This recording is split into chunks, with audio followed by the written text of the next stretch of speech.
Assalamu alaikum warahmatullahi wabarakatuh. This video talks about the claim of the Birmingham University that they have found the oldest Quran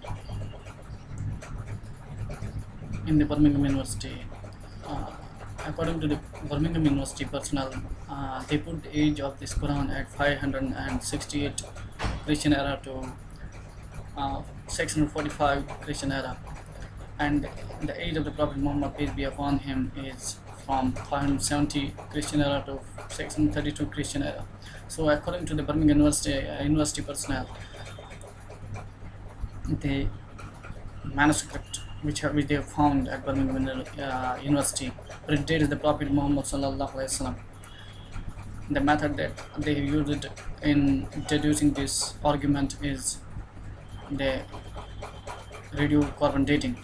They have deduced the age of the specimen by radiocarbon dating. There are some problems with this claim. For example, problem number one is that red ink has been used uh, many times in this manuscript, which was not the tradition at the time of the Prophet, peace be upon him, or thereafter until very later.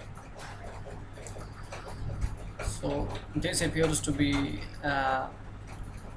this manuscript appears to be written at the time of Usman bin Affan radiallahu ta'ala anhu, and there's also no evidence to show that the Sahaba or the Tabi'een radiallahu ta'ala anhum have traveled to Europe.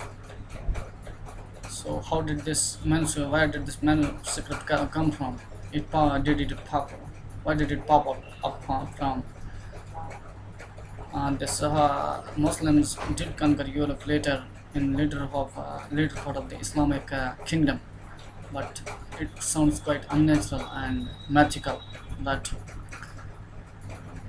a Quran comes into existence at the Birmingham University, and a manuscript of the Quran comes into existence at the Birmingham University, and no one ever knew that it was there.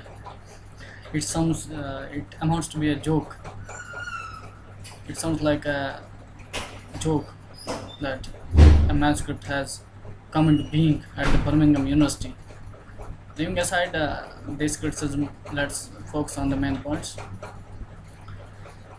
The second thing is that in this manuscript, the chapters, the surahs of the Quran are separated by Bismillahir Rahmanir Rahim, which is again written in red ink, and which was not the tradition at the time of the Prophet, peace be upon him, or before in Arabia. So there was no tradition of using the red ink at the time of the birth of the Prophet, peace be upon him, or during the time of the life of the Prophet, peace be upon him. In Arabia, no literature was written ever in red ink, and Bismillahir Rahmanir Rahim was not used to separate the surahs at the time of the Prophet, peace be upon him. This is an important fact. So these two facts negate the accuracy of the age determination. The third fact that needs consideration here is that they have dated the hide on which the manuscript is written. They have not dated the ink. So this is nonsense. If you have to know the age when a manuscript was written, you have to date the ink, not the hide, or not the paper on which it has been written. The paper can be very old, or the head can be very old. For example, the hide can predate the Prophet, peace be upon him, by decades, and it used to be dried, and then verses of the Quran or something else used to be written on it. So it can predate the Prophet, peace be upon him, by many years. So it is utter nonsense to draw conclusions by dating the hide that this manuscript has been written from such and such date. So it's not logical to draw a conclusion that the age of this manuscript is from 568 BC to 568 Christian era to 645 Christian era, just on the assumption that you have dated the hide. Now let's come to the radiocarbon dating. What is the accuracy of it? What is its accuracy? It is a scientific method of the estimation of the age of archaeological specimens. It has some complications, and age. The radiocarbon dating can give you the estimate of the century in which a particular specimen lived. There are many variations uh, that you get when you estimate the age of a specimen. For example, when the age of the Dead Sea Scrolls uh, was estimated, it turned out to be from 4th century BC to 4th century AD. So there's a difference of 1000 years. There's a difference of 1000 years by using the various techniques in radiocarbon dating. So radiocarbon dating gives you a range of 1000 years of the age of the Dead Sea Scrolls. For example, the great Isaiah scroll, which was found in the Dead Sea. So this variation is very large, and it negates the fact that radiocarbon dating will give you an accurate estimate from 568 CE to 645 CE. There are other variations which affect this thing. For example, the amount of carbon 14 in the atmosphere is variable between the northern hemisphere and southern hemisphere. It is not constant. So if you calculate the age in the southern hemisphere, it will be different from that which has been calculated from the northern hemisphere. Similarly, the amount of carbon dioxide, radiocarbon, that is carbon 14, in the bottom of the sea is lesser than the amount of carbon 14 at the top of the sea, because the top of the sea is in direct contact with the atmosphere and the bottom is not, and mixing of water of the top and the bottom water, it occurs more often at the equator than at other places, and it does not occur too often. So there will be a difference if you calculate the age of a specimen at the top of the sea or at the bottom of the sea. This is one other variation of the radiocarbon 14 dating method. So it will give, though it gives you to the estimate of the paleontological period that a specimen was from, it cannot give you the accurate year, etc. Again, the accuracy of this radiocarbon dating in the manuscript is said to be 95.4%. So it is 6% inaccurate, 5% inaccurate, almost 4.5% inaccurate.